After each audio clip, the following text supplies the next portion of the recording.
dore uko bimeze muri Leta Zunze Ubumwe za Amerika, abaturage bakaba miliyoni 12. Abaturage bakaba miliyoni 12, murabyibonera hano mu kiganiro, bari mu mihanda. Abaturage barenga miliyoni 12 bamaze kujya mu mihanda, bari kwamagana Perezida Donald Trump, bari kwamagana Benjamin Netanyahu.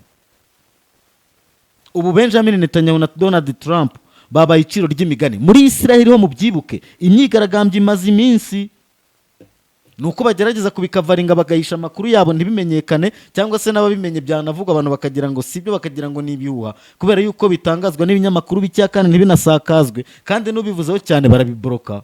Abanyamerika n'abanya-Israel n'abantu barabibroka. Murabizi ko abanya-Israel ejo bundi biciye abanyamakuru, bagabye igitero ku banyamakuru, nabyo mwarabibonye. Ni ukuvuga ngo kubona uri gushaka gushyira hanze ibyo bari gukora wumve ngo ni ikibazo, ni icyaha, nawe uhita ubizira. Ntabwo uzubarata ngo ndi umunyamakuru ngo ndi muri ibingi ngo ndi kubigira gutya, barakwica barakumena. Niko abanya-Israel bakora. Ubwo abanya-Israel bamaze iminsi myinshi rero mu myigaragambyo ku butaka bwa Israel, abanyamerika nabo barenga miliyoni 12 ubu tuvugana muri state zitandukanye muri Leta Zunze Ubumwe za Amerika bari kwamagana iyi ntambara Amerika na Israel batangije kuri Irani. Intambara iri kwamaganwa. Noneho namwe mumbwire ibi bintu aho bigeze.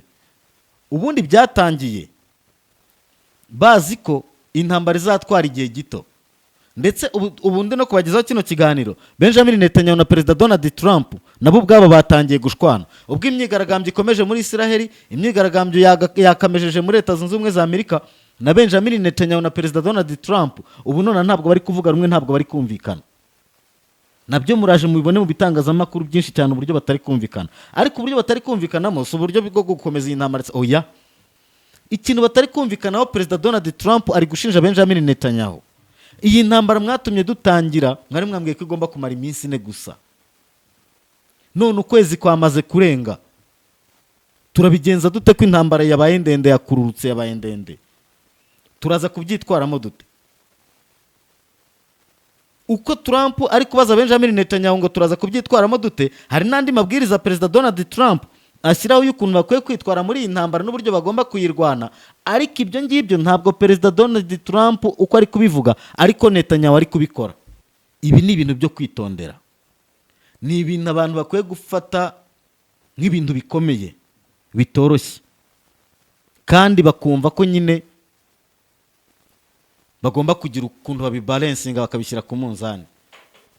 Kandi abanyamerika nimba bahagurutse bagaragaza ko ibi bintu ari ikibazo ku gihugu cyabo,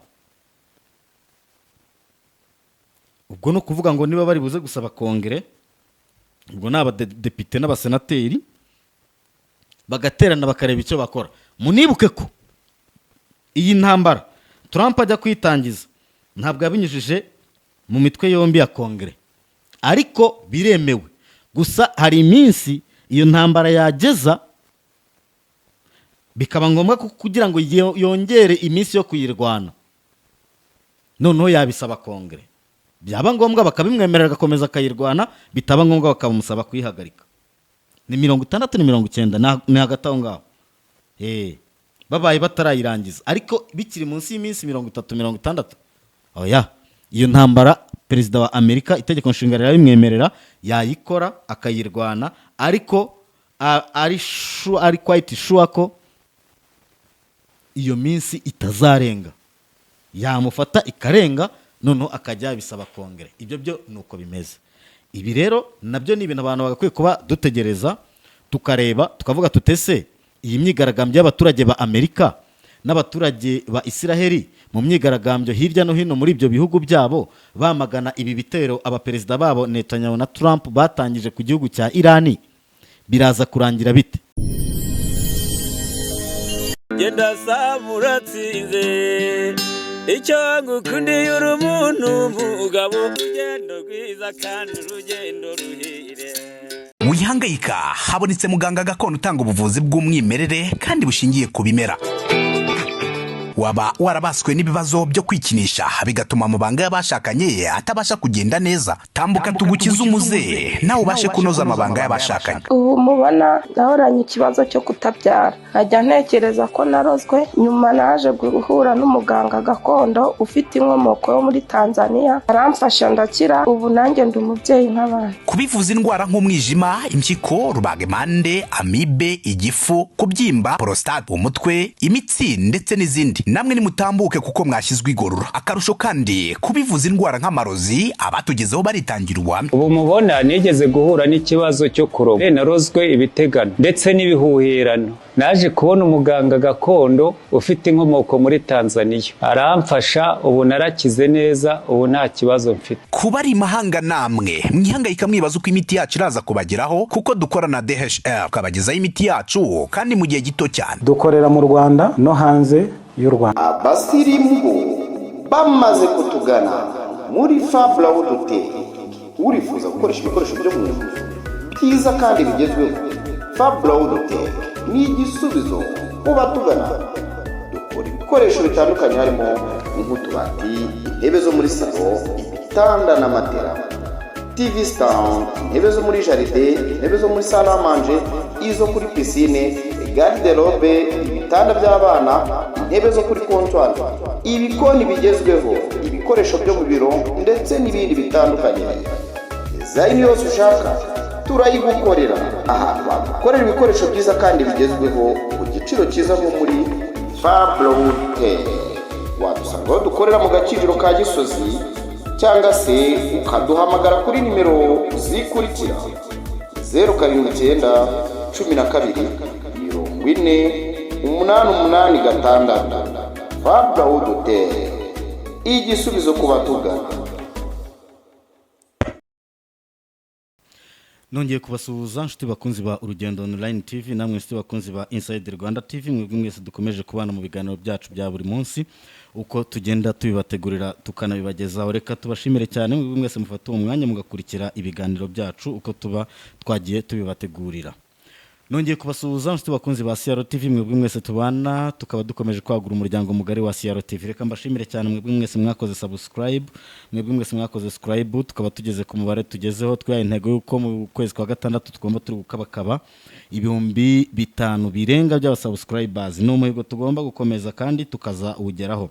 Ubwo rero nawe uri kuri CR TV ureba ikiganiro rwose gira uruhare muri uwo muhigo, tube tuzawesa turi kumwe, dukomeze tugende. Kora subscribe, like, comment na share, asigaye dukomeze tubane mu biganiro bigiye bitandukanye. Jewe ubategurira ikiganiro nkana kibagezaho ndi Robert Sympathique Iyandemye. Muri kino kiganiro cyacu rero tugiye kunyarukira mu burasirazuba bwo hagati, turi bunyarukire muri Leta Zunze Ubumwe za Amerika, Iran ndetse na Israel muri rusange. Nkuko musanzwe mubimenyereye, tubagezeho amakuru ahari ari kuvugwa, ariko muri rusange uyu ni umunsi wa 30 ndetse ukwezi kwamaze kurenga. Ukwezi kumaze kurenga Leta Zunze Ubumwe za Amerika na Israel batangije ibitero ku gihugu cya Iran. Ibi bitero Leta Zunze Ubumwe za Amerika na Israel babitangije bazi ko ari ibitero bishobora no kutazarenza iminsi 4. Bari babibaze neza bavuga ko mu minsi 4 bizaba byarangiye. Gahunda bari bafite yari regime change, guhindura ubutegetsi. Icyo ngicyo ntabwo babashije kubasha kukigeraho. Kwari kugenzura igitoro cyangwa se bikomoka kuri peteroli bya Iran. Ibyo ntabwo babashije kubigeraho. Guhagarika imbaraga za nucleaire za Iran ndetse no gukora missile ballistique byose bigahagarara. Nta na kimwe Amerika na Israel bagezeho. Icyabaye baragiye muri Iran bica abayobozi bose bahereye kuri Ayatollah Ali Khamenei Sayed, baramwica, bamwicana n'abandi ba generali.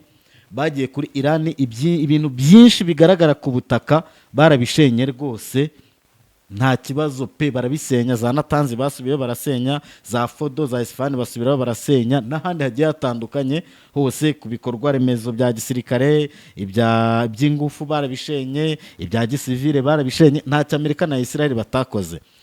Bifashishije imbaraga zose zishoboka, bifashishije indege zose zishoboka.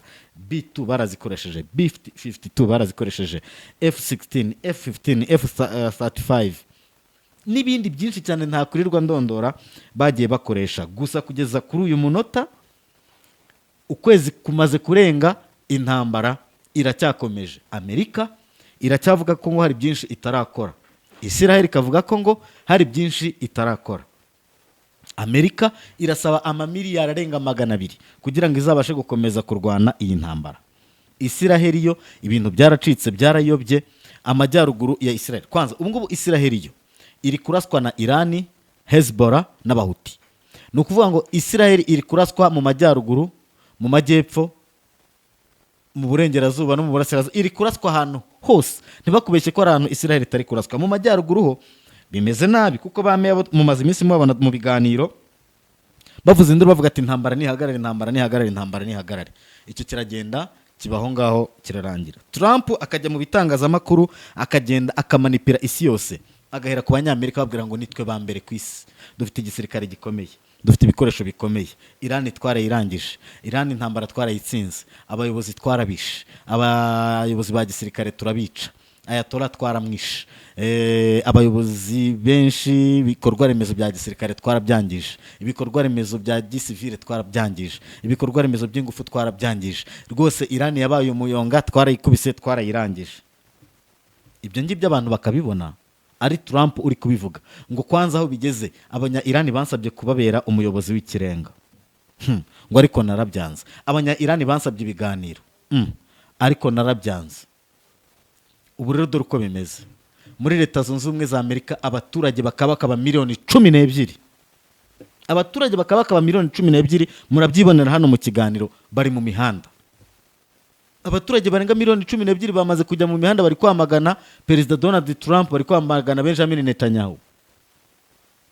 Ubu Benjamin Netanyahu na Donald Trump babaye iciro ry'imigani muri Israel ho. Mubyibuke imyigaragambyo imaze iminsi, nuko bagerageza kubikavaringa bagahisha amakuru yabo ntibimenyekane, cyangwa se n'ababimenye byanavugwa abantu bakagira ngo sibyo, bakagira ngo nibihuha, kubera yuko bitangazwa n'ibinyamakuru bicya kandi ntibinasakazwe, kandi n'ubivuzeho cyane barabibroka. Abanyamerika n'abanyayisrael ni abantu, barabibroka.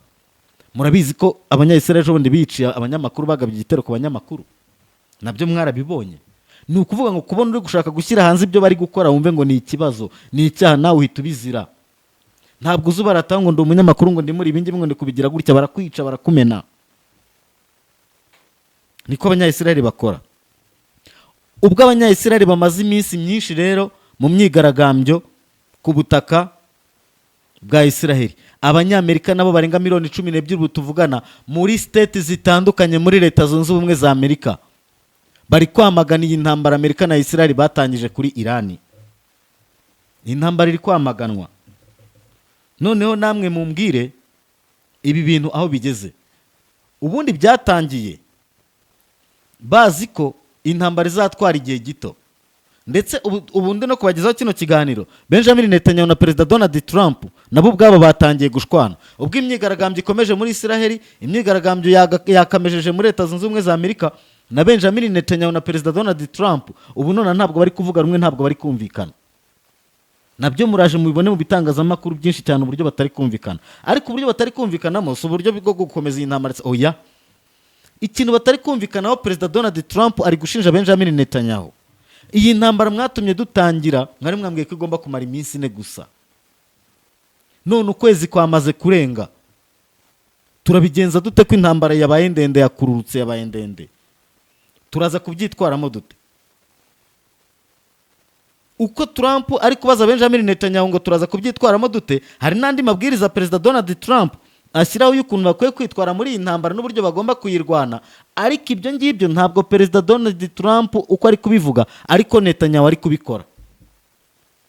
Byamaze kugaragara ko Benjamin Netanyahu atangiza intambara, akanabwira Trump ati tubikore, Trump akaza akabijyamo, Trump agatekereza ko azakomeza kubiyobora, ariko yamaze kubijyamo Benjamin Netanyahu akomeza kumuyobora, aramuyobora, akaba ari umutwara, akamutwara mu modoka bukamyo, akagenda amutwaye nka cya kindi cy'inyuma bagenda bakurura. Kuko Trump baraganira bati ahangaha ntituharasa, Benjamin Netanyahu agaca inyuma akaharasa, Trump akaza kubimenya baharashe, bakabipfa cyangwa se ntibabipfe, cyangwa se bikarangirira aho ngaho, kuko n'ubundi intambara bayiziranyeho byose, babiziranyeho bose ni bamwe. Ibyo ngibyo bikumvikana bityo, ibyo ngibyo bigasobanuka bityo. Trump agakomeza agaragaza ko hagakwiye kuba habaho ibiganiro abantu bakareba uburyo intambara bayihosha. Mu gihe hari kuza ibiganiro ahubwo biri kuvuga ko Israel yaba yanishe wari uhagarariye ibiganiro, kandi ibiganiro byagomba gukomeza kubera muri Pakistan. Namwe mumbwira ibyo bintu uko bimeze, mumbwira ibyo bintu uko bikomeje kugaragara. Ahangaha rero abantu baribaza bati iyi myigaragambyo muri Israel, iyi myigaragambyo muri Amerika, muri leta hafi ya zose, abaturage miliyoni 12 papa, miliyoni 12 ni miliyoni nyinshi z'abaturage, ku buryo kuba baba bari mu muhanda uko ababona bitwaye gusa nyine ni peaceful demonstration, nibyo biba biri muri Amerika rwose. Niya myigaragambyo baba bafite ibyapa bakavuga bati intambara ntituyishaka, nimuyihagarike, izi ntambara zo bwami z'ubuhangange ntabyo dushaka, abaturage ziratura, nibyo baba bibereyemo gusa.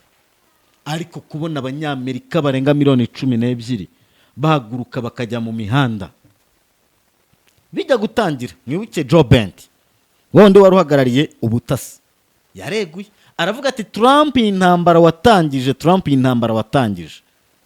izaba intambara idasanzwe. Iyi ntambara kandi watangije ntabwo Iran yari ikibazo ku mutekano wa Amerika, ntabwo Iran yari threat. Iyi ntambara rero njye n'umutima wanjye kuguma muri izi nshingano ntabwo mbihamanya n'umutima wanjye kubw'intambara turi kurwana nka Amerika. Trump ati narinzi kuri umuntu w'umugabo atari kuri ikigwari, uri ikigwari, ibintu ari ukwiye kubikora, batangira kumukoraho iperereza naryo ryaracogoye simbizi. Ariko ibyo byose biraza bigaragaza kandi binashimangira ko ibi bitero, iyi ntambara Amerika na Israel batangije kuri Iran, abaturage ubwabo ba bino bihugu Amerika na Israel bonyine ubwabo intambara bamaze kuyihaga, kuko bonyine ubwabo barakubwira yuko igihugu cyabo iyi ntambara cyayishowemo na Israel. Bakaba bavuga ko Trump intambara yagakwiye kubivamo akayirekera Benjamin Netanyahu nimba bishaka gakomeza akayirwana. Ariko kuri guhari ni kumwe, Amerika ntishobora gutererana Israel. Noneho mwibuke ko igihugu banateye ni Iran, ntabwo ari tuno duhugu twose bagakwiye kubutekereza cyangwa se bumva ni igihugu bita Repubulika ya Iran, igihugu gikomeye, igihugu gikaze. Amerika itatekerezaga uburyo ubu ngubu Israel na Amerika na biriya bihugu byose byo mu kigobe babirasa misile zituruka mu kuzimu, nabo ntibazi uko bigenda, babona misile iturumbutse mu kuzimu ikigenda ikajya kubakubita, nabo ntibabizi. Abanyamerika bafite ikibazo cy'uko mu misoro yabo buri mwaka miliyari 3.5 ajya mu gisirikare cya Israel. Bakibaza ayo mafaranga yacu y'imisoro ajya mu gisirikare cya Israel, Israel ni kabiragane, ni gatiki. Imbere mu gihugu ingaruka abanyamerika zamaze kubageraho, abanyamerika zamaze kubageraho ingaruka tayari. Nimba ingaruka zamaze gutangira kugera ku baturage ba Amerika, bakaba bari kuzibonera bo ubwabo, bakabona ingaruka z'iyi ntambara Amerika na Israel batangije kuri Iran, abanyamerika bakazibonera iyo ntambara itarigeze ibatesha umutwe ngo igere ku butaka bwabo ngo babibone, ariko bagatangira kujya mu mihanda barenga miliyoni 12 bamagana Trump na Benjamin Netanyahu. Ibi si ibintu byo gukinisha, ibi ni ibintu byo kwitondera, ni ibintu abantu bakwiye gufata nk'ibintu bikomeye bitoroshye, kandi bakumva ko nyine bagomba kugira ukuntu babibalansinga bakabishyira ku munzani. Kandi abanyamerika nimba bahagurutse bagaragaza ko ibi bintu ari ikibazo ku gihugu cyabo, ubwo no kuvuga ngo niba bari buze gusaba kongere, ubwo ni abadepite n'abasenateri bagaterana bakareba icyo bakora. Munibuke ko iyi ntambara Trump ajya kwitangiza ntabwo yabinyujije mu mitwe yombi ya kongere, ariko biremewe. Gusa hari iminsi iyo ntambara yageza bikaba ngombwa kugira ngo yongere iminsi yo kuyirwana, noneho yabisaba kongere, byaba ngombwa bakabimwemerera agakomeza akayirwana, bitaba ngombwa bakamusaba kuyihagarika. ni 60 ni 90 ni hagati aho ngaho babaye batarayirangiza ariko bikiri munsi y'iminsi 30-60 oya iyo ntambara perezida wa Amerika itegeko nshinga rirabimwemerera yayikora akayirwana ariko ari quite sure ko iyo minsi itazarenga yamufata ikarenga noneho akajya bisaba kongere. Ibyo byo nuko bimeze.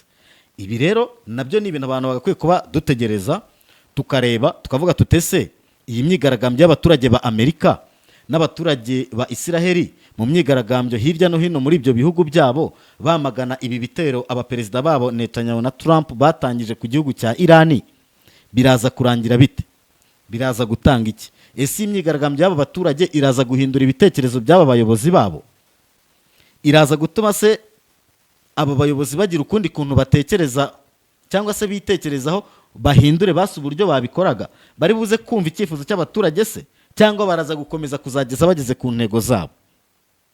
Ibyo byose ni ibintu twagakwiye kuba dutegereza nyine tukareba uko bizagenda, tukareba amaherezo yabyo. Gusa Benjamin Netanyahu ndetse na perezida Donald Trump nk'abantu b'abagabo mu bufatanye bwabo muri ido, kuko iyindi si yose yaranze kuza kubafasha muri biriya byabo uretse Arabia Saudite nabonye n'utundi duhugu ducya twari mu kigoye bavuga bati turaza kugira ibyo dukora turebe ko hari kiri buze gushoboka, ariko nabo barabizi ibyo batekereza gukora nuko bamaze kubona ko bari mu kangaratete biri buze no gutuma Iran iza kubahemukira ikababuza n'uburyo bwo kubona n'amazi yo kunywa.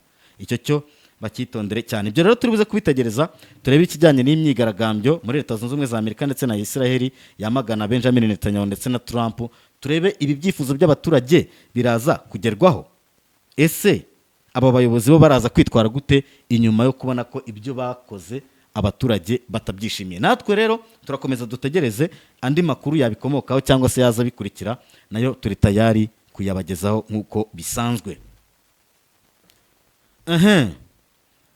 Igihugu cya Iran cyateguye abasirikare bagera kuri miliyoni bagomba kurwanira ku butaka mu gihe cyose Leta Zunze Ubumwe za Amerika na Isiraheli baba batangije ibitero byo ku butaka ku gihugu cya Iran.